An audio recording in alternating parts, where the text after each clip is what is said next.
జ్ఞానుల వలె నడుచుకొనుడి అనే అంశం గురించి కొద్దిసేపు ధ్యానిద్దాం.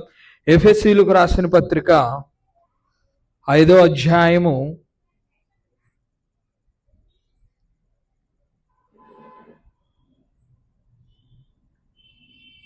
15వ వచనం నుంచి 17వ వచనం వరకు మనం పరిశీలన చేసినట్లయితే, దినములు చెడ్డవి గనుక మీరు సమయమును పోనీయక సద్వినియోగము చేసుకొనుచు అజ్ఞానుల వలె కాక జ్ఞానుల వలె నడుచుకున్నట్లు జాగ్రత్తగా చూచుకొనుడి.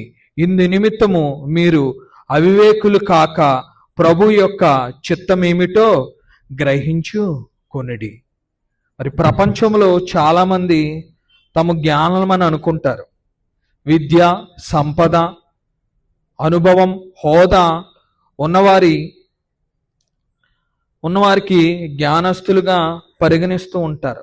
కానీ గ్రంథము మనకేం తెలియచేస్తుందంటే, ఆ యొక్క ప్రకారం ఎలాగుందంటే, నిజమైన జ్ఞానము దేవునితో ప్రారంభమవుతుంది, దేవునిలో ప్రారంభమవుతుంది అనే విషయాన్ని తెలియచేపరుస్తుంది. మరి మనం చదివిన లేఖన ప్రకారం మనం చూసుకున్నట్లయితే, మరి నేటి దినమున టెక్నాలజీ బాగా పెరిగింది, సమాచారం పెరిగింది.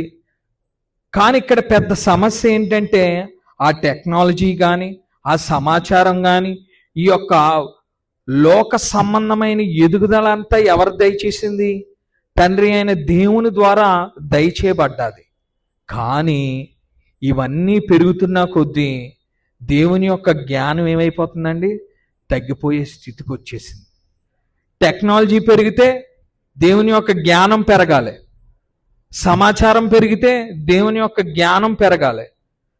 ఎందుకంటే మనకి టెక్నాలజీ పెరిగింది, అన్ని వసతులు వచ్చినాయి. ఆ వసతులతో ఏమైందండి? దేవుని జ్ఞానాన్ని తెలుసుకోవాల్సిన మనము ఆ ఉచ్చులో పడిపోయి నిర్లక్ష్యత అనే దాని వైపు మనము ముందుకి వెళ్తూ ఉన్నాం.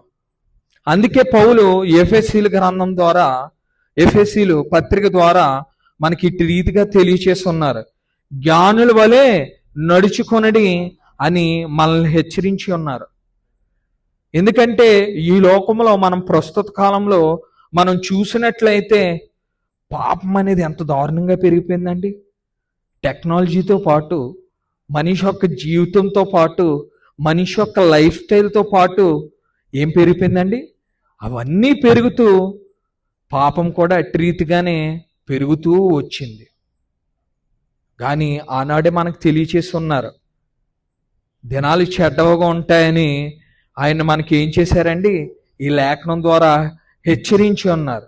అందుకే మన జీవితాల్లో నా జీవితము జ్ఞానవంతునిగా జీవిస్తున్నానా లేదా, నా నిర్ణయాలు దేవుని జ్ఞానాన్ని ప్రతిబింబిస్తున్నాయా లేదా, నా నడత ఇతరులకు క్రీస్తుని చూపెడుతుందా అనే విషయాల మీద మన యొక్క విశ్వాస జీవితం అనేది దినదినము ముందుకు వెళ్తూ ఉండాలి. అలాగే మనం ఇంకొద్ది విషయాలు ముందుకెళ్తూ పరిశీలన చేద్దాం. మనము జ్ఞానులు తమ నడతను పరిశీలించుకుంటారండి. 5:15లో మనం చూసినట్లయితే అక్కడ ఏం తెలియజేయబడుతుందండి? జ్ఞానులు వడిదే నడుచుకున్నట్లు జాగ్రత్తగా చూచుకొనుడి. అంటే ఇక్కడ పౌలు గారు జాగ్రత్త అనే పదాన్ని ఉపయోగించారంటే ప్రతి అడుగులో క్రైస్తవ జీవితం ఎలా ఉండాలని తెలియజేశారు? చాలా అప్రమత్తంగా ఉండాలి, అంటే చాలా మెలకువగా ఉండాలి ఈ యొక్క విశ్వాస జీవితంలో. అందుకే జాగ్రత్త అనే దాన్ని ఆయన మనకి చెప్పి ఉన్నారు. మనము రోడ్డు మీద నడిచినప్పుడు మనం ఏం చేస్తామండి? రోడ్డు మీద గొంతలు ఉన్నాయా, సరిగ్గా ఉందా లేదా అని ఏం చేస్తాం? దాన్ని పరిశీలన చేసుకుంటూ చూసుకుంటూ దాని గురించి ఎన్ని జాగ్రత్తలు తీసుకుని మనం వెళ్తామండి. మనం ఇప్పుడు ఒక చోట నుంచి ఒక చోటకి ట్రావెల్ చేస్తున్నాం అంటే, కారులో కానీ బైక్లో కానీ, ఇక్కడి నుంచి నేను మోరంపూడి వెళ్ళాలి. మోరంపూడి వెళ్ళాలంటే ముందు ఏ రోడ్డు బాగుందని చూసుకుంటాం కదా. హైవే మీద నుంచి వెళ్తే మనకు రోడ్డు ఎలాగుంటుంది, లోకల్ నుంచి వెళ్తే ఎలా ఉంటుంది, అంటే అడ్డంకులు గోతులు ఇవన్నీ చూసుకున్నట్లే అలాగనే క్రైస్తవులుగా మనము ఆత్మీయ ప్రమాదాలను కూడా మన యొక్క జీవితాల్లో ఏం చేయాలండి, గమనించుకుంటూ మన యొక్క విశ్వాస జీవితాల్లో ముందుకు వెళ్తూ ఉండాలి. మరి నేటి ప్రమాదాలు ఏంటండి? మనుషులుగా మనకున్న నేటి ప్రమాదాలు ఏంటి? చెడు స్నేహాలు. సోషల్ మీడియా ఏమైపోయిందండి, ఇప్పుడు వ్యసనం అయిపోయింది. లోక సంబంధమైన వినోదాల వైపు ఎక్కువగా మొక్కు చూపుతున్నాం. ఇంకా పాప అలవాట్లు ఎక్కువైపోయినాయి. వీటి ద్వారా ప్రార్థన మరియు వాక్యం పట్ల ఏమొచ్చేసిందండి, అనుజనులకైతే తెలీదు, విశ్వాసలేని మనకేమొచ్చేసిందండి, వీటి వల్ల నిర్లక్ష్యం వచ్చేసింది. అంటే క్రైస్తవులుగా ఈ లోకంలో ఎంత జాగ్రత్తగా ఉండాలనే విషయము మనం పరిశీలన చేసుకుంటూ ఏం చేయలేకపోతున్నాం అండి, వీటికి దూరం అవ్వలేకపోతున్నాం.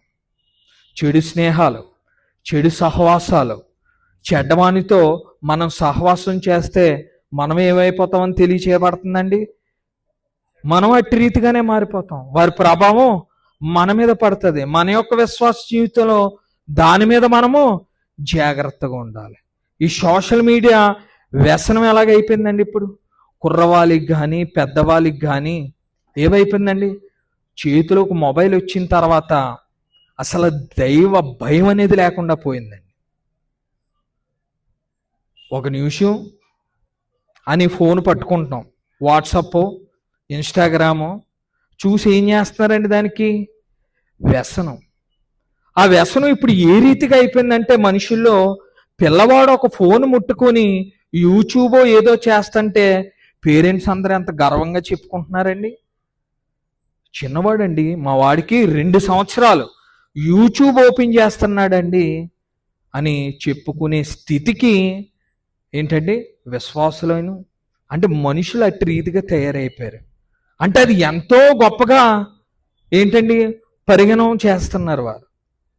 అంటే దేవుణ్ణి పక్కన పెట్టేసి అసలు ఆ పిల్లవాడిగా విశ్వాసుల జీవితంలో, క్రైస్తవ జీవితంలో ఏం చెప్పాలండి, మా వాడు 2 సంవత్సరాలు ఉన్నప్పుడే 66 పుస్తకాలు చెప్పేస్తున్నాడండి, దాన్ని అధ్యయనం చేశాడండి,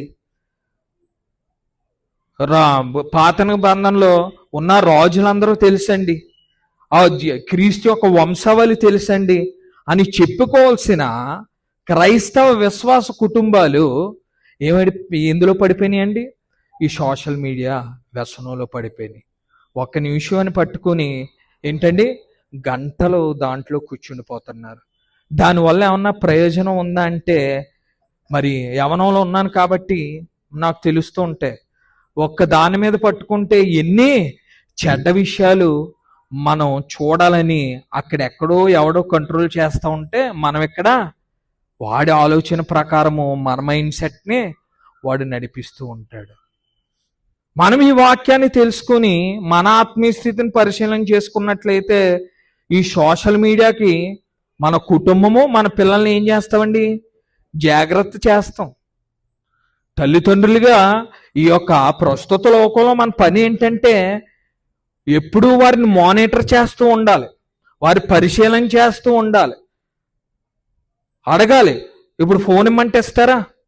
మీ పిల్లలు పెద్దవారు అయిపోయిన తర్వాత ప్రైవసీ అంటున్నారు. మరి ఏం ప్రైవసీయో నాకు అర్థం అవ్వట్లేదు. ఫోన్ ఇవ్వడానికి భయం, ఫోన్కి స్క్రీన్ లాకులు, వాట్సాప్కి లాకులు, ఫోటోలు ఎక్కడో పెట్టుకోవడానికే కొత్త యాప్లు. అంటే ఇవన్నీ ఏం చేశారంటే దేవుని గ్రంథం లేని వారు ఆ యొక్క గ్రంథాన్ని అనుసరించిన వారు ఎలాగుంటారండి, నేను చెప్పిన విధానంగా ఉంటారు. మనము విశ్వాసములో క్రైస్తవ కుటుంబాలుగా దేవుని వెంబడిస్తూ దేవునిలో మన యొక్క జ్ఞానాలు పరిశీలన చేసుకున్నట్లయితే మనముని పిల్లల్ని ఎలా ఉంచుతామండి, చాలా దూరంగా ఉంచుతాం. మరి పొద్దుటి దినాన్న మరి సహోదరులు తెలియచేసి ఉన్నారు, పిల్లలు ఎట్టి రీతిగా తయారైపోయారని. అవి వెట్టి రీతిగా తయారైపోయానని చెప్పినప్పుడు స్టేజ్ మీద నేను కూర్చున్నాను కదా, వారు చూసినప్పుడు మనుషుల యొక్క మొహాల్లో ఏం రావాలి, క్వశ్చన్ మార్క్ రావాలి, అవును కదా అని. మంచి నోరు పెద్ద చేసుకుని పళ్ళుకి బయటకు కనపడేలాగా నవ్వుతున్నారు. అంటే వారి ఆత్మీయ స్థితి ఎక్కడుందో తెలిసిపోయింది. ఆయన ఏం చేస్తున్నారు? దైవ కార్యాలకు రావట్లేదు, దేవునిపై మొక్కు చూపట్లేదు, ఇతర క్రికెట్ పైన ఈ సోషల్ మీడియా వ్యసనాల పైన వారు మొక్కు చూపుతున్నారంటే ఇతరుల మొక్క చిత్రాలు ఎలాగుండాలండి? మనం జ్ఞానుల వలె ఉన్నట్లయితే భయపడాలి. అవును కదా అనే ఆలోచనలో మన మొక్క చిత్రం తెలుస్తుందా లేదా అండి? అట్టి రీతిగా అట్టి రీతిగా ఉండకుండా నవ్వుతున్నారు. అంటే ఈ క్రైస్తవుల అనే మనం కూడా ఎంత దౌర్భాగ్యమైన స్థితిలోకి వచ్చామో దీన్ని బట్టి మనకి అర్థమవుతుంది ఇక్కడ. అంటే మనం ఎంత జాగ్రత్తగా ఉండాలనే విషయాలు అపోస్తులుడైన పౌలు మనకి హెచ్చరించి ఉన్నారు. అలాగే చూడండి, లోక సంబంధమైన వినోదాలకి ఏంటండి, లోక సంబంధమైన వినోదాలపైన ఎక్కువ మొక్కు. దేవుడు ఆరాధన, దేవుడి కార్యమా, దేవుడి పన అని పక్కన లోక సంబంధమైన వినోదాల అని పెట్టి చూస్తే అన్ని జనులు ఏం ఆలోచిస్తారు? లోక సంబంధమైన వాటి గురించి ఆలోచన చేస్తారు. ఫస్ట్ దాన్నే పెడతారు. ఎందుకంటే గ్రంథం యొక్క విశేషాలు కానీ, క్రీస్తుని గూర్చి కానీ, దేవుని గూర్చి కానీ ఏమీ తెలియని వారై ఉన్నారు. కానీ విశ్వాసులు, క్రైస్తవులు ఏం చేస్తున్నారండి? వారి వలె లోక సంబంధమైన విషయాల, దేవుని విషయాల అని ఉంటే క్రైస్తవులుగా క్రైస్తవ జ్ఞానం, దేవుని జ్ఞానం మనలో ఉన్నట్లయితే దేనికి వైపు ప్రాముఖ్యత చూపుతామండి? దేవుని వైపు. దేవుని వైపు మనం ఏం చేస్తామండి? ఆ ప్రాముఖ్యతను తెలియచేస్తాం. అంటే ఈ యొక్క నిర్లక్ష్యత అనేది మన యొక్క స్వభావాలు బట్టి ఏమైపోయిందండి? మనకు అనుకూలంగా ఉంటే దేవుడు, అనుకూలంగా లేకపోతే దేవుడు. కానీ అపోస్తులైన పౌలు చెప్పినట్టు జ్ఞానం అంటే అనుకూలంగా ఉన్నా లేకపోయినా దేవుడే అనే విషయాన్ని క్రైస్తవులుగా మనం అందరము గ్రహించాలి. ఈ పాపపు అలవాట్లు గ్రంథంలో చెప్పినవన్నీ పాపం ఎట్టి రీతిగా ఉంది, ఆ పాపాన్ని నుంచి మనం ఎట్టి రీతిగా బయటపడాలనే విషయాలు ఎన్నో ఉన్నాయి. అది తెలిసి కూడా ఏంటండి ఈరోజు ఉన్న దౌర్భాగ్య స్థితి ఏమిటంటే పాపం వైపే అన్యజనులు వాటిపైన మొక్కు చూస్తే తెలియదు కాబట్టి అనుకోవచ్చు. క్రైస్తవులుగా గ్రంథంలో ఏదైతే అపవిత్రతనో మనం ముట్టుకోకూడదో, దాని వైపు తిరగకూడదో అంటే ఏం చేస్తున్నామండి? అదే అపవిత్ర వైపు మన యొక్క మొక్కు, మన యొక్క చూపు, మన యొక్క హృదయము అటువైపు తిరిగి ఈ యొక్క జ్ఞానం అనే స్థితిని పరిశీలించుకోవడం అనే స్థితిని మన యొక్క హృదయాల నుంచి ఏం చేసామండి? తీసి పడవేశాం. అలాగే చూడండి, సామెతల గ్రంథము 14వ అధ్యాయము 16వ వచనములో మనం చూసినట్లయితే జ్ఞానవంతుడు భయపడి చెడును విడిచిపెడతాడంట. ఏంటండి? జ్ఞానవంతుడు ఎలా ఉంటాడని తెలియజేసిందండి? భయపడి చెడును విడిచిపెడతాడంట. జ్ఞానవంతుడు ఎవరికి భయపడతాడండి? దేవునికి భయపడతాడు. ఆ దేవునికి భయపడితే దేవుడు ఏం చెప్పాడు? పాపాన్ని విడిచిపెట్టు, పాపం వైపు నువ్వు మొక్కు చూపొద్దు అన్నాడు. నిజంగా భయపడినట్లయితే ఏం చేస్తాడండి? ఆ పాపాన్ని విడిచిపెడతాడు. అంటే జ్ఞానవంతుడనే వాడు ఆ జ్ఞానం పొందాలంటే దేవుని యందు ఏం కలిగి ఉండాలండి? భయభక్తులు కలిగి ఉండాలి. మనం దానియేలు గారిని చూసినట్లయితే ఏం చేశారండి? ఆ రాజు ప్రోత్సహించిన అది ఎవరికి విరుద్ధమని మానేశాడు? దేవునికి విరుద్ధమని మానేశాడు. అక్కడ ఆయన ఏం కాపాడుకున్నాడు? దేవుని యందు ఆయన పవిత్రతను దానియేలు గారు కాపాడుకున్నారు. కానీ మరి ఈ ప్రస్తుత లోకంలో ఉన్న క్రైస్తవులందరూ చెప్పిన ఇవన్నిటికి లోనైపోయి పవిత్రతలోంచి జ్ఞానుల వలె పరిశీలన చేసుకుని దూరంగా ఉండక జ్ఞానులు మనుకుంటూ ఈ యొక్క లోకంలో ఏమైపోతున్నారండి? చిక్కుపోయి పడిపోయి లోకానికి వ్యసనులుగా మారుతున్నారు. అందుకే క్రైస్తవులుగా మన యొక్క జీవితాల్లో మనము ప్రతిరోజు మనము లేచినప్పుడు పరిశీలన చేసుకుంటూనే ఉండాలి మన యొక్క ఆత్మీయ జీవితాన్ని. జ్ఞానవంతుడు మాత్రమే పరిశీలన చేసుకుంటాడు, జాగ్రత్త పడతాడని మనకి తెలియచేయబడ్డది. అలానే జ్ఞానులు కాలాన్ని ఏం చేస్తారని? సద్వినియోగపరుచుకుంటారని అదే ఎఫెసీయులకు రాసిన పత్రిక 5వ అధ్యాయంలో మనకు 15-17 తెలియచేయబడుతుంది. చూడండి, అక్కడ ఆ కాలాన్ని ఏం చేస్తారండి? జ్ఞానులు సద్వినియోగపరుచుకుంటారు, దాన్ని వినియోగించుకుంటారు. ఎందుకు? క్రైస్తవునికి జీవితం ఇచ్చింది ఎవరు? దేవుడు. ఈ ధన్యత ఎవరు కలుగు చేశారు? దేవుడు. ఏంటండి? కానీ ఏం చేస్తామండి? ధనం అయితే పోగొట్టుకుంటాం, మళ్ళీ తిరిగి సంపాదించుకోవచ్చు. ఎప్పుడైనా కష్టపడితే ధనం కూర్చుంటే రాదు, కానీ కష్టపడితే ధనం ఎప్పుడైనా వచ్చేస్తుంది. అదే కూర్చుని సమయాన్ని పోగొట్టుకుని మళ్ళీ సమయం రమ్మంటే రాదు. అంటే ఈ సమయాన్ని జ్ఞానవంతులుగా ఈ యొక్క క్రైస్తవ జీవితంలో ఎలా సద్వినియోగపరుచుకోవాలండి? జ్ఞానవంతంగా. పోనీ ఎలా చూద్దాం. సమయాన్ని వృధా చేసే విషయాలు ఏమిటండి? ప్రయోజనం లేని మాటలు, నిరర్థకమైన వీడియోలు, ఆత్మీయ ప్రయోజనం లేని పనులు, ఆలస్యము. ఇవన్నీ ఏంటండి?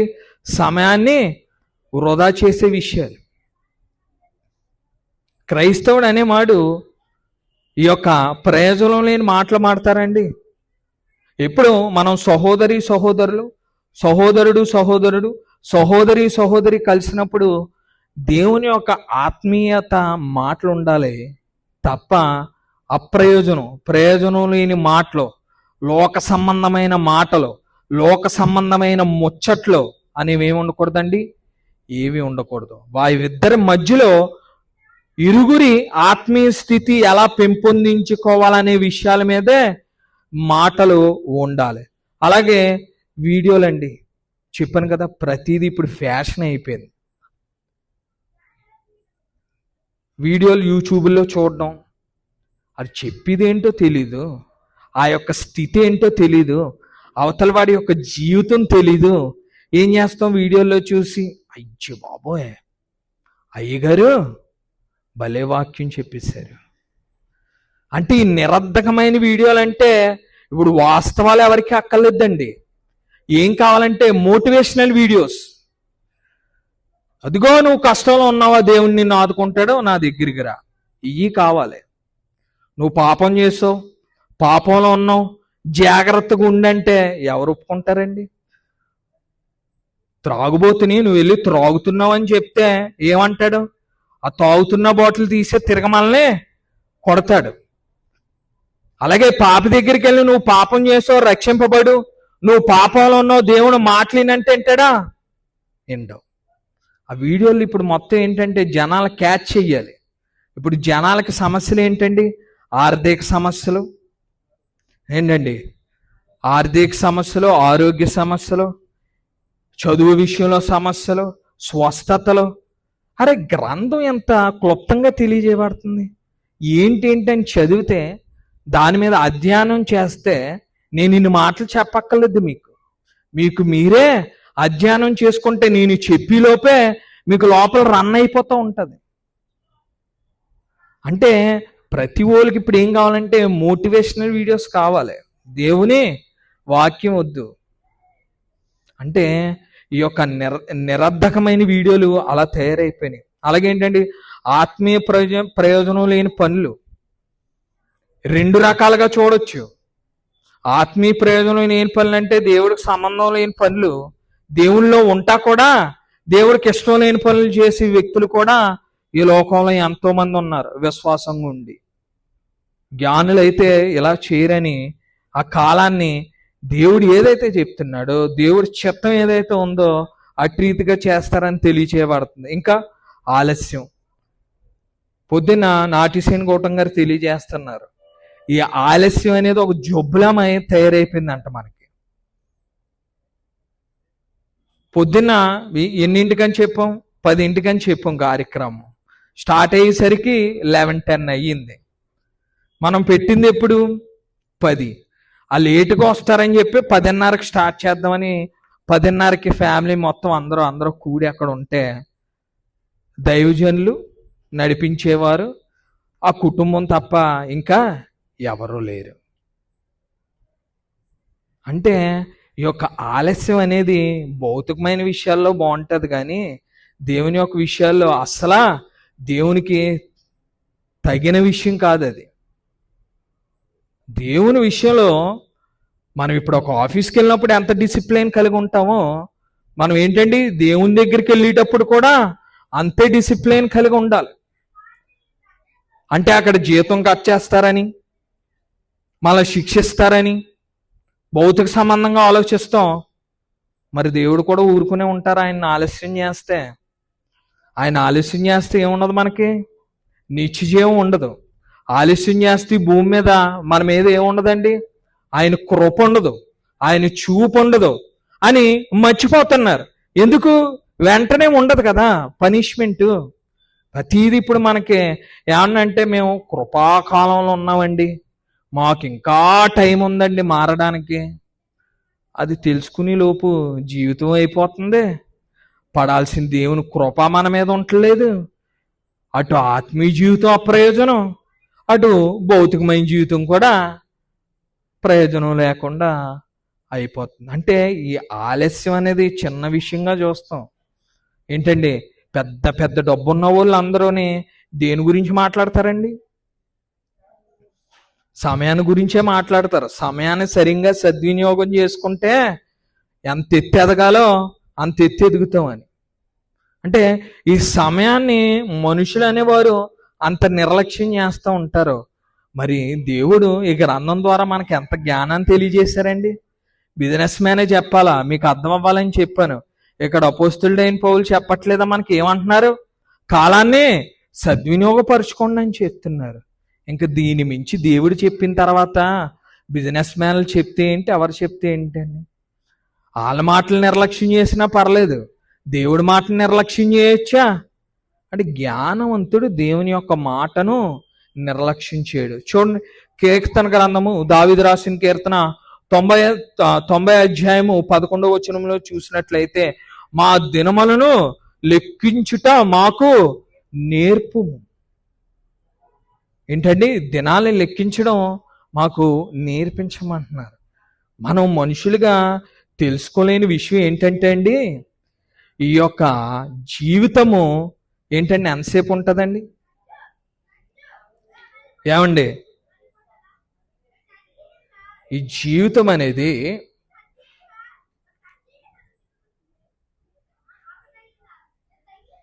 ఏంటండి, ఈ జీవితం అనేది మనకే పరిమితమైనదని తెలుసుకొని ప్రతిరోజు జాగ్రత్తగా ఉపయోగించుకోవాలండి మనం. ఎందుకంటే మన జీవితం శాశ్వతం కాదు. మనం పరదేశులమై ఉన్నాం. ఈ లోకాన్ని విడిచి మన ప్రయాణం ఇక్కడ ముగించుకుని కొంతమంది ముందు వెళ్ళిపోతారు, కొంతమంది తర్వాత వెళ్తారు. కానీ ఎప్పటికైనా మనం ఈ లోకాన్ని విడిచిపెట్టి వెళ్ళవలసిన వారమే. మనం ఈ లోకంలో గెస్ట్లమే. అది మన యొక్క బుర్రల్లో గుర్తుపెట్టుకున్నట్లయితే మనం ఏం చేస్తామండి, ప్రతి రోజు దేవుడు మనకి దినాన్ని దయచేశాడని మన యొక్క దృష్టిలో ఉంచుకుంటాం. ఈ రోజు మనం ఇక్కడ ఉన్నామంటే ఎవరి కృప, ఎవరి దీవెన, ఎవరి ఆశీర్వాదం అంతయు కలుగజేసింది ఎవరు? తండ్రి అయిన దేవుడు అనే విషయాన్ని మనం గుర్తుపెట్టుకోవాలి. సమయాన్ని వ్యర్థం కాకుండా మనకిచ్చిన సమయాన్ని దేవుని కొరకు, దేవుని చిత్తానుసారంగా మనం ఏం చేయాలంటే క్రైస్తవులైన మనము జీవించాలి. అట్టి రీతిగా కాకుండా నిర్లక్ష్యం చేసినట్లయితే ఈ యొక్క ఆత్మీయత జీవితం అనేది ఏమైపోద్దండి, మొద్దుబారిపోద్ది. అంటే ఈ యొక్క ఆత్మీయ జీవితం ఇంకా పనిచేదుగా ఉంటుంది. ఎక్కడైతే మనం రక్షింపబడి ఉండిపోయామో ఏమవుతామండి, అక్కడే ఉండిపోతాం. ఈ జీవితం దేవుడిచ్చిందని తెలుసుకోకుండా, ఈ జీవితం ఈ లోకం మీద శాశ్వతమైనది కాదని తెలుసుకోకుండా, ఈ లోకం వైపు మొక్కు చూపెడుతూ దేవుని చిత్తాన్ని తెలుసుకోకుండా మనం జీవించినట్లయితే మనం తండ్రి అయిన దేవుడు చేసిన వాగ్దానాన్ని ఏంటండి బాప్తిసం పొంది కూడా, దేవుళ్ళో ఉండి కూడా ఏంటండి, ఆ వాగ్దానాన్ని స్వీకరించే ఆ స్థితిలో మనం లేకుండా అయిపోతాం. జ్ఞానులవై ఉంటే మనం ఏం చేస్తామండి, ఆ దినాలను లెక్క పెట్టుకుంటూ మన యొక్క జీవితాలను, మన యొక్క శ్రమను ఎవరికి అప్పగిస్తామండి? దేవుడు పనికి వాడతాం. దేవుణ్ణి నిర్లక్ష్యం చెయ్యం, ఆలస్యము చెయ్యం. నోవహు గారు చూడండి, ఆజ్ఞ చెప్పిన వెంటనే ఆయన ఏం చేశారు? ఆ పని మొదలుపెట్టి ఆ ఒక ఓడని ఏం చేశారండి? నిర్మించారు. దేవుడు ఎట్టి రీతిగా కట్టమన్నారో, ఎట్టి రీతిగా నిర్మించమన్నారో దాని యొక్క కొలతలో ప్రతిదీ ఎవరు తెలియచేశారండి? దేవుడు తెలియచేశారు. ఎంత కాలంలో కట్టాలని కూడా దేవుడు తెలియచేశారు. ఆయన నిర్లక్ష్యం చేస్తుంటే ఆయన కుటుంబం రక్షింపబడేదా? ఏంటండి, రక్షింపబడేదా? నోవాహు జ్ఞానవంతుడు, దేవునికి లోబడిన వ్యక్తి కాబట్టే ఆయన ఏమయ్యారండి? రక్షింపబడ్డారు. ఆ రక్షణ ఎందుకు రక్షింపబడ్డారు? దేవుని యొక్క మాటను ఆయన చెప్పిన ప్రకారము ఫాలో అయ్యారు కాబట్టి. అలాగే మన జీవితాల్లో కూడా రక్షింపబడితే సరిపోద్దా? రక్షింపబడి రోజు చర్చికి వస్తే సరిపోద్దా? ఈ దైవ కార్యాలకు వస్తే సరిపోద్దా? వాక్యానికి విధేయత కలిగి, వాక్యాన్ని మన జీవితాల్లో దాన్ని అలవర్చుకుని అట్టి రీతిగా బ్రతికినప్పుడు మాత్రమే నోవాహు ఎట్టి రీతిగా అప్పుడు జలప్రలయంలో రక్షింపబడ్డాడో, ఈ లోక పాపము నుంచి కూడా మనం కూడా ఏమవుతామండి? రక్షింపబడి ఆయన అనుగ్రహించిన నిత్య జీవాన్ని మనం పొందుకుంటాం. అందుకే జ్ఞానులైన మనము మన యొక్క జీవితాల్లో మనము ప్రశ్నించుకోవాల్సిన విషయాలు, దేవుని కోసము నేను ఎంత సమయాన్ని కేటాయిస్తున్నాను, ప్రార్థనకు, వాక్యానికి, సువార్త ప్రకటించడానికనే విషయాలు మనం లెగిచిన దగ్గర నుంచి మనం నిద్రించే వరకు, మనం పడుకునే వరకు ఏం ఆలోచించాలండి? దేవుని యొక్క విషయాన్ని, దేవుని యొక్క ఆత్మీయ స్థితిని ఒక అడుగు ఈరోజు ముందుకేసానా, వెనకబడ్డానా? మన యొక్క జీవితాల్లో ప్రశ్నించుకుంటూ జ్ఞానుల వలె మన యొక్క జీవితాన్ని ఏం చేసుకోవాలండి? సద్వినియోగపరుచుకోవాలి కాలముతో పాటు. అలాగే జ్ఞానులు దేవుని యొక్క చిత్తాన్ని వెతుకుతారు. చూడండి, అదే 17వ అధ్యాయంలో మనకు తెలియజేయబడుతుంది, ప్రభువు చిత్తమేమిటో గ్రహించుకొనుడి. లోక సంబంధమైన వ్యక్తి తనకు తాను ఏమనుకుంటాడండి? నాకేం కావాలి, నా కుటుంబానికి ఏం కావాలి, నా సంతోషానికి ఏం కావాలి, నేను సుఖంగా ఉండాలంటే ఏం కావాలి, నేను ఈ లోకంలో ముందుకెళ్ళాలంటే ఏం కావాలని ఎవరు ఆలోచిస్తారండి? లోక సంబంధమైన వ్యక్తి ఆలోచిస్తాడు. దేవుణ్ణిలో ఉండి, దేవుణ్ణిలో విశ్వసించి జ్ఞానవంతుడు ఏం అడుగుతాడండి? దేవునికి ఏం కావాలని అడుగుతాడు. దేవుడి చిత్తం ఏంటో తెలుసుకుంటాడు. దేవుడికి ఇది ఇష్టమైనదా కాదా అని గ్రహిస్తాడు. తన యొక్క జీవితం దేవుని యొక్క చిత్తాను ప్రకారం ఆయన దగ్గరికి తీసుకెళ్తుందా లేదని ఏం చేస్తాడండి? జీవిస్తూ ఆ చిత్తం ఏదో వెతుకుతూ ఉంటాడు. మన రోమీయులకు రాసిన పత్రిక 11వ అధ్యాయము 2వ వచనం మనం చూసినట్లయితే, దేవుని చిత్తమేమిటో పరీక్షించి తెలుసుకొనుడి. చూడండి, రోమీయులకు రాసిన పత్రిక 11వ అధ్యాయం 2వ వచనములో అక్కడ మనకేం తెలియజేయబడుతుంది? దేవుని చిత్తం ఏమిటో విశ్వాసులుగా మనం తెలుసుకోవాలి. దేవుని చిత్తం ఏంటండి? దేవుణ్ణి ఆలస్యం చేయాలి. దేవుడి మాట మన సమయానుకూలంగా మనకు నచ్చినట్లు వినాలి. ఈ రోజు నాకు బాగుంటే వినాలి, బాగోపోతే దేవుణ్ణి దూరం పెట్టాలి. అదే కదా దేవుడు కోరుకునేది. మరి మనుషులు అలాగ ఆలోచిస్తున్నారు. కానీ దేవుని చిత్తం ఏదై ఉందండి? పరిశుద్ధ జీవితాన్ని ఆయన కోరుతున్నాడు, ప్రార్థనను కోరుతున్నాడు, సేవను కోరుతున్నాడు, విధేయతను కోరుతున్నాడు, అలానే ప్రేమను కోరుతున్నాడు. ఆయన చిత్తం ఏంటండి? ఇవి అన్నీ బాగానే ఉన్నాయి. పరిశుద్ధ జీవితం జీవిస్తున్నాం అనుకోవచ్చు, వెరీ గుడ్. ప్రార్థన చేస్తున్నాం అనుకోవచ్చు, వెరీ గుడ్. సేవ చేస్తున్నాం అనుకోవచ్చు, వెరీ గుడ్. విధేయత దగ్గర వస్తుంది ప్రాబ్లం. ఏంటండి? విధేయత దగ్గర వస్తుంది. అంటే పైవన్నీ ఉన్నాయనుకుంటాం కానండి అవి ఏవి ఉండవు. మనుషులుగా ఈ లోకంలో బ్రతుకుతూ జ్ఞానవంతులకు మాత్రమే ఉంటాయి. ఇవి ఇదే దగ్గర ఎక్కడ వస్తుందండి చిక్కు? దేవుడు ఒక వాక్యం ఒకటి చెప్తే మన హృదయం ఏదైతే చెప్తుందో దాన్ని ఫాలో అవ్వే స్థితిలో మనం ఉన్నామని ఇక్కడ తెలియచేయబడదు. దేవుడు వాక్యం ఒకటి చెప్తుంది, అది చెప్పినప్పుడు దాని ప్రకారం జీవిస్తే దానికి విధేయులైనట్టు, దేవుని మాటకే విధేయులైనట్టు. కానీ ఆ వాక్యాన్ని ఏం చేస్తాం? మనకి పరిస్థితిని బట్టి, మనం చేసే క్రియలను బట్టి ఆ వాక్యాన్ని ఏం చేస్తాం? మనకే అనుగుణంగా మార్చుకుని అట్టి రీతిగా జీవిస్తాం. దాన్నే విధేయత అని భ్రమచేత ఈ లోకంలో బ్రతుకుతూ ఉంటాం. అలాంటి చూడండి, యేసుక్రీస్తు గెత్సేమనెలో ఏం చెప్పారు? నా చిత్తము కాదు నీ చిత్తమే నెరవేరును గాక అన్నారు. మరి ఇప్పుడు మనం క్రైస్తవులుగా మనం ఏం చేయాలండి? ఈ లోకములో జీవిస్తూ ఆయన ఇచ్చిన జీవితాన్ని ఎవరు నెరవేర్చుకోవాలి? ఇప్పుడు విశ్వాసులుగా మనం ఏం చేయాలి? నా చిత్తం ఏమిటో కాదు, నీ చిత్తం ఏమిటో నా జీవితంలో నువ్వే నెరవేర్చాలని ఎవరికి విడిచిపెట్టాలి మన జీవితాన్ని? దేవునికి విడిచి పెట్టే స్థితిలో మనం ఉండాలి. అంటే ప్రతి నిర్ణయంలో మనం ఎవరిని అడగాలి? నిర్ణయం తీసుకునే ముందు దేవుని వైపు చూడాలి. ఈ పని దేవునికి ఇష్టమా కాదా అని మనం చూసుకోవాలి. అలాగే ఇది నన్ను యేసుకు దగ్గర చేస్తుందా అని ఏం చేసుకోవాలండి? పరిశీలన చేసుకోవాలి. ఇవి వెతకాలి.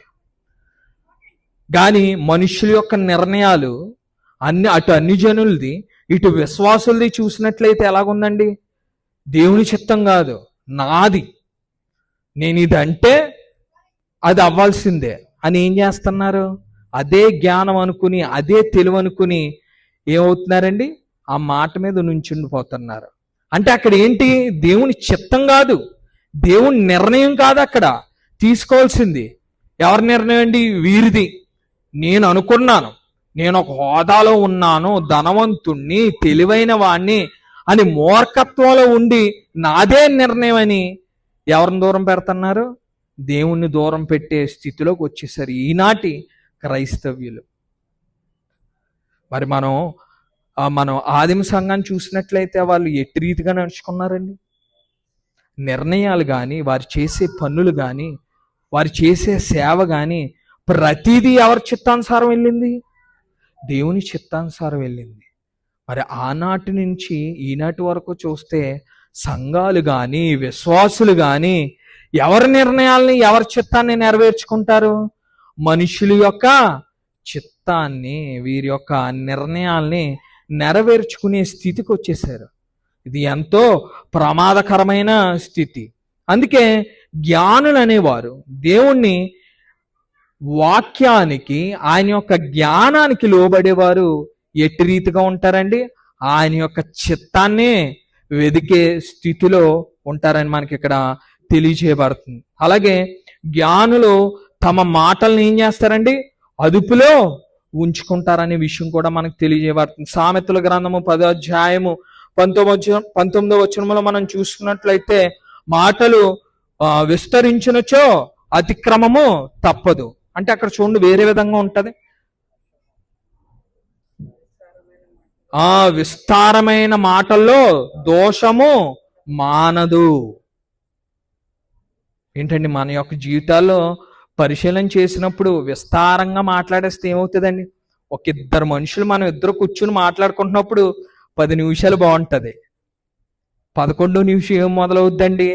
లేనివి ఉన్నవి ఏయో మాట్లాడి లాస్ట్కి ఎక్కడ వస్తుంది?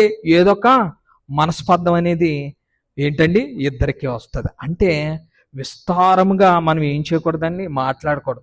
మాటలు ఆశీర్వదించగలవు, అలానే ఏం చేయగలవండి? మాటలు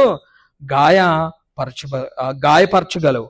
యాకోబు రాసిన పత్రికలో 3వ అధ్యాయం 5వ వచనంలో మనము చూసుకున్నట్లయితే నాలుక చిన్న అవయవం అని తెలియజేయబడుతుంది అక్కడ. కానీ ఆ చిన్న నాలుక ఎన్ని గొప్ప విషయాలు చెప్పగలదండి. అలాగనే ఏం చేయగలదండి? అక్కడ చదివినట్లయితే ఈ యొక్క నాలుకని అగ్నితో పోల్చబడింది. చిన్న మంట అడవిని ఎలా తగలబెట్టేస్తారండి మొత్తాన్ని. దాన్ని కంట్రోల్ చేయాలంటే ఎంత కష్టం. మనం ఆస్ట్రేలియాలో చూసుకున్నప్పుడు చిన్న అగ్గి ఎలాగైపోయిందండి, మొత్తం అడవిలో ఉన్న జీవరాశుల్ని ఇవన్నీ ఏం చేసిందండి, మొత్తం తగలబెట్టేసింది. అలాగనే మనిషి యొక్క మాట కూడా అట్టి రీతిగా ఉంటుందని తెలియచేయబడ్డాడు. చిన్న నాలుకే. అందుకే తండ్రి అయిన దేవుడు మనకి ఏం తెలియజేశారు? మాటలతో కూడా పాపం చేయవద్దు నువ్వు, జాగ్రత్త అని మనకి తెలియజేస్తున్నారు. అంటే ఈ యొక్క జ్ఞానవంతుని మాటలు ఎట్టి రీతిగా ఉంటాయంటే సత్యమే చెప్తాయండి, సత్యమే పలుకుతాయి, ప్రేమ కలిగిన మాటలు ఉంటాయి, ప్రోత్సహించే మాటలు ఉంటాయి, దేవునికి మహిమ కలిగించే విధంగా జ్ఞానవంతుడు మాట్లాడతాడు. అందుకే క్రైస్తవులు వారి యొక్క మాటలు ఎట్టి రీతిగా ఉన్నాయో వారు ఏం చేయాలండి, అదుపులో ఉన్నాయా లేదని ఆలోచించాలి. మాట మాట్లాడే ముందు ఇది దేవుడి చిత్తానికే మంచిదా కాదా, దేవునికి ఇష్టమైనదా కాదా అని మనం ఆలోచన చేస్తూ మనం చూడాలి. మనము యేసేపు గారిని చూసినట్లయితే తన సహోదరుని క్షమించినప్పుడు జ్ఞానవంతుని మాటలు మాట్లాడారు. బుద్ధిహీనుడు ఏం చేస్తాడండి? నిజంగా మనం యేసేపు గారిలాగా అంత స్థాయి వచ్చి, అంత హోదా వచ్చి, మనకి నచ్చని వ్యక్తి మనకి సపోర్ట్ కోసం వస్తే ఏమంటామండి? ఆ రోజు నువ్వు నన్ను అలా చేసావు, ఈ రోజు నేను ఈ హోదాలో ఉండేసరికి నేను నీకు గుర్తొచ్చానా అని ఏం చేస్తామండి? ఎంతో హేళనగా మాట్లాడతాం. మనకు ఆ పరిస్థితి తెలీదు, వారు ఏం పడుతున్నారో మనకు తెలీదు. ఏమొచ్చేసిందండి? హోదా వచ్చిన వెంటనే గర్వం వచ్చేసింది. మనుషులందరూ ఎలా తయారైపోయారండి ఈ మధ్యన? డబ్బు లేనంతసేపు వ్యక్తి ఎలా కనపడుతున్నాడండి?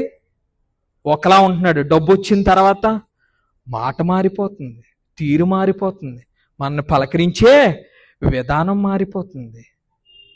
అంటే జ్ఞానవంతుడు ఏం చేస్తారండి? యేసేపు గారిలాగా అంత హోదా వచ్చిన ఏమొచ్చినా వారిని హత్తుకుని చేర్చుకుని ప్రేమ కలిగి ఏంటండి క్షమించి వారిని దగ్గర తీసుకుని ఆదరించి వారిని ఏం చేశారండి? వారు ఆ మాటలతో నేనున్నానని ధైర్యపరిచారు. మరి విశ్వాసులుగా మనం కూడా ఎట్టి రీతిగా ఉండాలండి? మన హోదా పెరిగిందని, స్టేటస్ పెరిగిందని మన యొక్క జీవితాన్ని, దేవుడు మనకు కలుగు చేసిన జీవితాన్ని ఏం చేయకూడదండి? విడిచిపెట్టకూడదు. గుర్తుపెట్టుకోవాలి. బుద్ధిహీనుడి మాత్రమే ఏం చేస్తారండి? బుద్ధి లేనివాడిగా ఆలోచిస్తాడు, బుద్ధి లేని మాటలు మాట్లాడతాడు. ఆ మాటలతో ఆ యొక్క పరిస్థితి తెలీదు, విధి విధానాలు తెలియకుండా ఆ యొక్క హృదయాన్ని ఏం చేస్తారండి? గాయపరుస్తారు. జ్ఞానవంతులైన మనము, విశ్వాసులైన మనము అట్టి రీతిగా ఉండకూడదని మనకి ఇక్కడ హెచ్చరిస్తున్నారు. అందుకే మన యొక్క మాటలు నా అని ఆలోచిస్తూ ఒక వ్యక్తిని అది కట్టడ చేస్తున్నాయా లేదా కూలద్రోస్తున్నాయా అని మనం ఆలోచన చేసుకోవాలి. ఇది అతి ప్రాముఖ్యంగా మన యొక్క విశ్వాస జీవితంలో మనం ఎక్కువ ఆలోచన చేయాలండి. మన యొక్క మాటలు ఇతరుల విశ్వాస జీవితాన్ని పెంపొందిస్తున్నాయా లేకపోతే ఆ విశ్వాసంలో నుంచి కూలగొడుతున్నాయని ఆలోచించాలి. మన యొక్క మాట క్రైస్తవునిగా ఇతరుల యొక్క విశ్వాసాన్ని, ఆత్మీయ స్థితిని ముందుకి తీసుకెళ్లే విధంగా ఉండాలి. అలాగా తీసుకెళ్లే వ్యక్తియే జ్ఞానవంతుడు. లేనిపోని మాటలు మాట్లాడుతూ, ప్రయోజనం లేని మాటలు మాట్లాడుతూ, విస్తారంగా మాట్లాడుతూ ఒక వ్యక్తిని మనం చెడగొడుతున్నామంటే అది ఎంతో ప్రమాదకరమైన విషయం. అంటే దేవునిలో మనము జీవిస్తూ మన యొక్క మాటలు ఏం చేయాలండి? జ్ఞానులుగా అదుపులో పెట్టుకొని మన యొక్క జీవితాల్లో ముందుకి వెళ్తూ ఉండాలి. జ్ఞానులు క్రీస్తుని అనుసరిస్తారు. కొలస్సీ రాసిన పత్రిక 2వ అధ్యాయము 5వ వచనంలో చూసుకున్నట్లయితే సర్వ సంపద ఆయనలో ఉండునని మనకు తెలియచేయబడుతుంది. ఆయనలో ఉన్న సంపద ఏంటండి? ఆయన జ్ఞానం ఎలా ఉన్నదండి? ఆయన చూసి మనం ఏమి నేర్చుకోవచ్చండి? వినయములో ఆయన జ్ఞాని, విధేయతలో ఆయన జ్ఞాని, ప్రేమలో ఆయన జ్ఞాని, సేవలో ఆయన ఎవరండి? జ్ఞాని. అంటే మనం క్రీస్తుని జ్ఞానులమై ఉండి క్రీస్తులో రక్షింపబడి ఆయన యొక్క గుణాన్ని, హృదయాన్ని మనం దగ్గరగా ఉన్నవారమైతే, మన జీవితాల్లో అనుసరించిన వారమైతే మనం ఎలా ఉంటామండి? వినయంలో ఆయన వలె ఉంటాం, విధేయతలో, దేవుని మాట విధేయతలో ఆయన వలె ఉంటాం, ప్రేమలో ఆయన వలె ఉంటాం, సేవలో ఆయన వలె ఉంటాం. ఫిలిప్పీయులు రాసిన పత్రిక 2:5 క్రీస్తు యేసునందున్నది, క్రీస్తు యేసునందున్న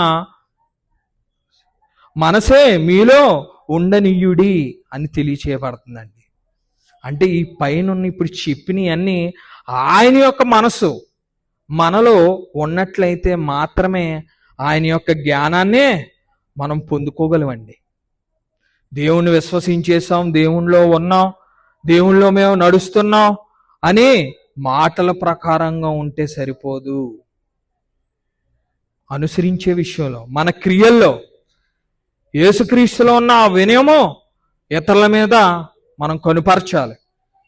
దేవుని వాక్యంలో ఆ విధేయతను కనుపరచాలి, ఇతరుల మీద ప్రేమలో కనుపరచాలి, ఇతరులకు సేవ చేసే విషయంలో, దేవుని సేవ విషయంలో మనకి అది కనపడాలి. అప్పుడే ఆయన మనసు మనలో కలిగి ఉన్నట్టు, ఆయన జ్ఞానము మనలో ఉన్నట్టు.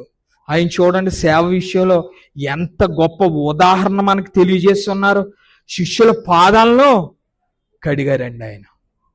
ఆయన ఉన్న స్థితికి, ఆయన ఉన్న హోదాకి, అప్పుడు ఆయనకి ఉన్న ప్రస్తుత కాలంలో చెప్పాలంటే ఆయనకున్న ఫాలోయింగ్కి, ఆయనకున్న శత్రువులు కనుక్కోవచ్చు.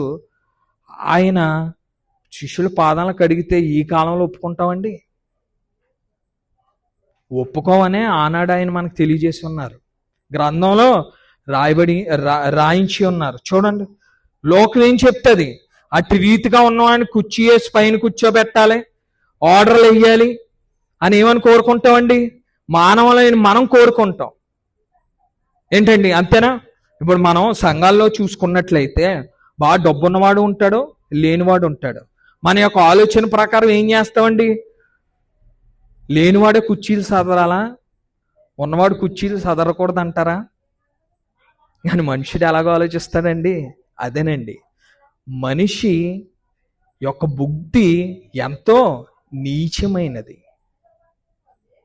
మనిషి జ్ఞాని అనుకుంటూ ఎందులో బ్రతుకుతాడండి? అజ్ఞానంలో బ్రతుకుతాడు. ఒక విశ్వాసిగా దేవుని ప్రేమ కలిగి ఉంటే మనం ఏం చేస్తామండి? అంత డబ్బున్న కుర్చీలు సర్దుతున్నారంటే దేవునిలో ఎంత భయం ఉంది, దేవునికి చేసే సేవా విధానము ఎలాగుంది అని అడుగుతాం.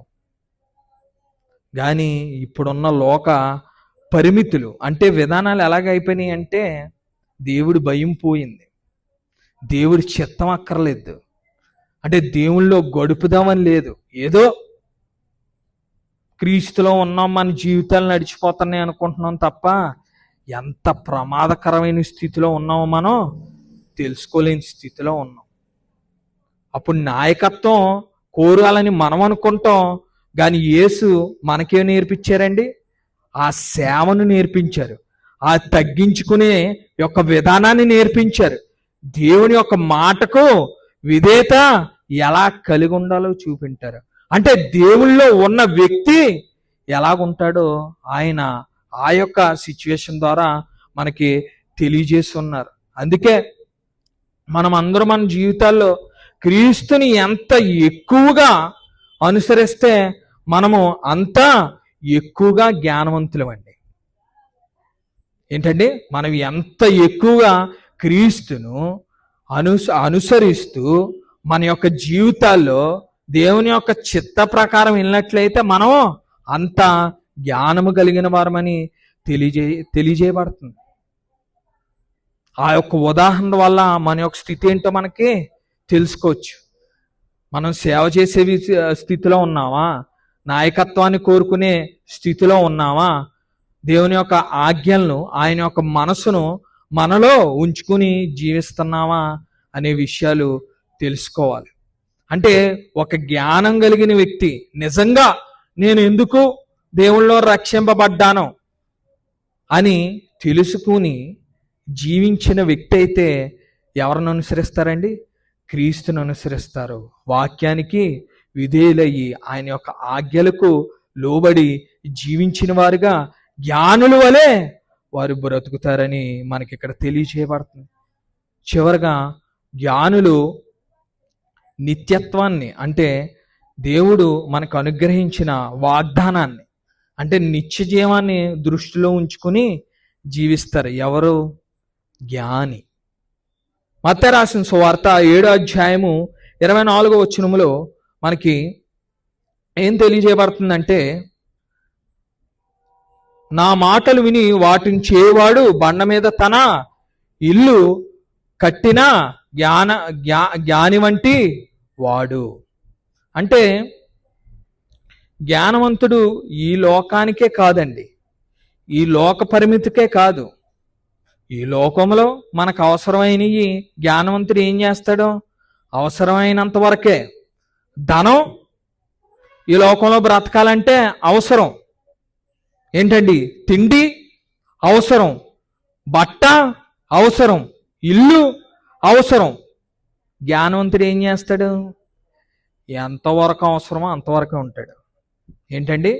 జ్ఞానవంతుడు ఓకే, నేను ఇల్లు కట్టుకోవాలి, వెరీ గుడ్. మనుష్యులుగా మనకు గోల్ ఉండాలి, ముందుకు వెళ్ళాలంటే దానికి ఏం చేయాలండి? కష్టపడాలి. ఆ ఇల్లు కట్టుకున్న తర్వాత ఏం చేయాలండి? ఓకే, వెళ్ళండి, గుడ్, బాగుందని ఊరుకోలే. దానికి మించి మళ్ళీ మనిషికి ఏమైపోతుందండి? అత్యాశ పెరిగిపోయి మళ్ళీ ఈ లోకం వైపు పరిగెడుతున్నాడు. సంపాదించుకోవడం తప్పు కాదండి, ఆ సంపాదనలో పడి దేవుణ్ణి మర్చిపోవడం తప్పు, దేవుణ్ణి నిర్లక్ష్యం చేయడం తప్పు.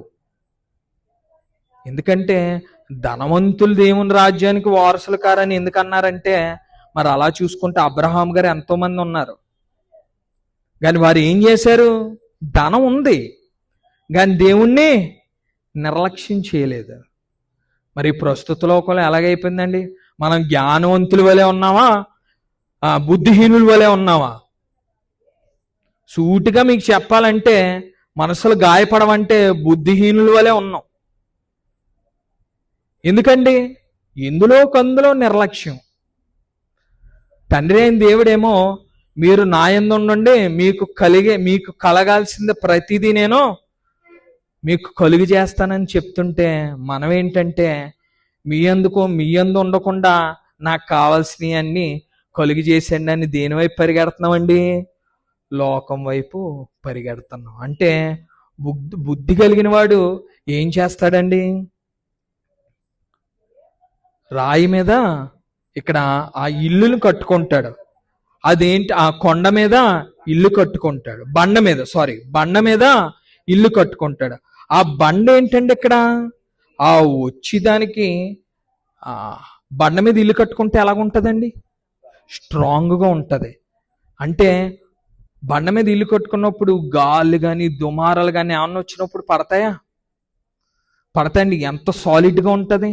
అలాగే మన యొక్క జీవితాలు కూడా బండ అనే క్రీస్తు మీద కట్టుకున్నట్లయితే మన జీవితాలు ఎలా ఉంటాయండి? స్ట్రాంగ్గా ఉంటాయి. మనం ఎంతమందిని చూడలేదు గ్రంథంలో దేవుని చిత్తాన్ని అనుసరించిన వారు ఏంటండి నిత్య జీవాన్ని పొందుకున్నవారు మనం ఏం చేయొచ్చండి? వేలల్లో లెక్కబెట్టి చెప్పేయచ్చు. అంటే మన యొక్క జీవితాలు దేవుని వైపు ఉండి ఆయన యొక్క వాగ్దానం చేసిన నిత్యత్వం మీద ఉంటే మనం ఎక్కడ కట్టుకుంటామండి? మన ఇల్లు బండ మీద కట్టుకుంటాం. అంటే మన జీవితాలను ఎక్కడ కట్టుకుంటామండి? క్రీస్తు అనే బండ మీద కట్టుకుని మనం జీవిస్తూ ఉంటాం. అంటే పరలోకానికి, అంటే నిత్య జీవానికి సిద్ధపడే జీవితం జీవిస్తామనండి. ఏంటండి? మనం బుద్ధి గలగల కన్యకులు, బుద్ధి లేని కన్యకులు మనం చూసుకున్నట్లయితే, బుద్ధి గలగల కన్యకులు ఏమిటండి? ఆ పెళ్లి కుమారుడితో పాటు లోపలికి వెళ్ళిపోయారు. బుద్ధి లేని వారు వెనకాల ఉండిపోయి ఏంటండి, మేము ఆయిల్ తీసుకొని వస్తామని వచ్చారు. అంటే ఇక్కడ అది దేంతో పోల్చబడుతుందంటే, క్రీస్తు రాకడ వచ్చినప్పుడు మనం ఏముండాలండి? రెడీగా ఉండాలి. బుద్ధి కలిగిన కన్యకల వలె దేవుళ్ళు మనం ఎలా జీవించాలి. ఆ జీవితానికి మన యొక్క సిద్ధపాటు ఎలాగ ఉండాలండి? క్రీస్తు అనే బండ మీద ఆ ఇల్లు కడితే పడని విధంగా మనం ఏం చేయాలండి? క్రీస్తు మీద మన యొక్క జీవితాల్ని కట్టడి చేసుకుని మనం బ్రతికినట్టయితే బుద్ధిగల కన్యకల వలె మనం ఏం చేస్తామండి? ఆయన వచ్చిన వెంటనే ఆయనతో పాటు హ్యాపీగా లోపలికి వెళ్ళిపోతాం. లేని వారమైతే మనము బయట ఎంత తలుపులు కొట్టి అరుచుకుని గీ పెట్టినా ఏమంటారండి? ఆయన ఒక్క మాటతో ఏమంటారు? అక్రమము చేయువారులారా నా యొద్ద నుండి తొలగిపోండి. అంటే దీన్ని బట్టి మన యొక్క జీవితాలు జ్ఞానుల వలె ఎట్టి రీతిగా ఉండాలనే విషయాలు మనము ఈరోజు ఈ లెసన్ ద్వారా మనం తెలుసుకున్నాం. అందుకే మనం అందరం మన జీవితాల్లో విశ్వాసులము అని అనుకుంటూ భ్రమలో జీవించకుండా దేవుని యొక్క జ్ఞానము ఎట్టి రీతిగా మన మీద ఉందో అని ఆలోచన చేస్తూ మన నడతను ప్రతిరోజు పరిశీలన చేసుకోవాలి. కాలాన్ని సద్వినియోగపరుచుకోవాలి. దేవుడి చిత్తాన్ని వెదకాలి. మాటలను మన యొక్క విశ్వాస జీవితంలో అదుపులో ఉంచుకోవాలి. క్రీస్తును అనుసరించే విధంగా ఉండాలి. ఆయన యొక్క దైవ గుణాలు, ఆయన యొక్క క్యారెక్టర్ ప్రతిదీ మన యొక్క జీవితాల్లో అన్వయించుకునే స్థితిలో మనం ఉండాలి. ఇంకా అలాగే లాస్ట్గా ఏంటండి? మన యొక్క దృష్టి అంతా నిత్య జీవాన్ని ఎలా పొందుకోవాలని మనం ఎవరిని వెంబడిస్తూ నడవాలి?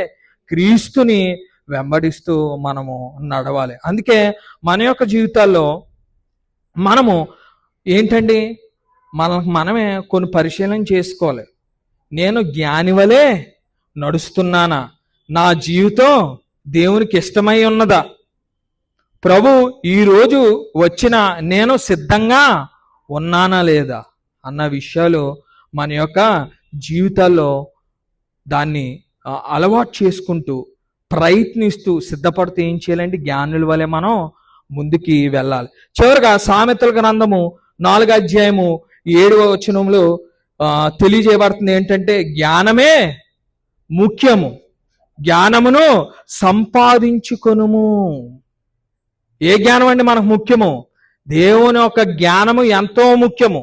ఈ లోకములో ఈ పాపము విజృంభిస్తున్న ఈ లోకములో మనం ఇప్పుడు ఎవరి జ్ఞానాన్ని సంపాదించుకుంటే ఇందులో నుంచి బయటపడతామండి?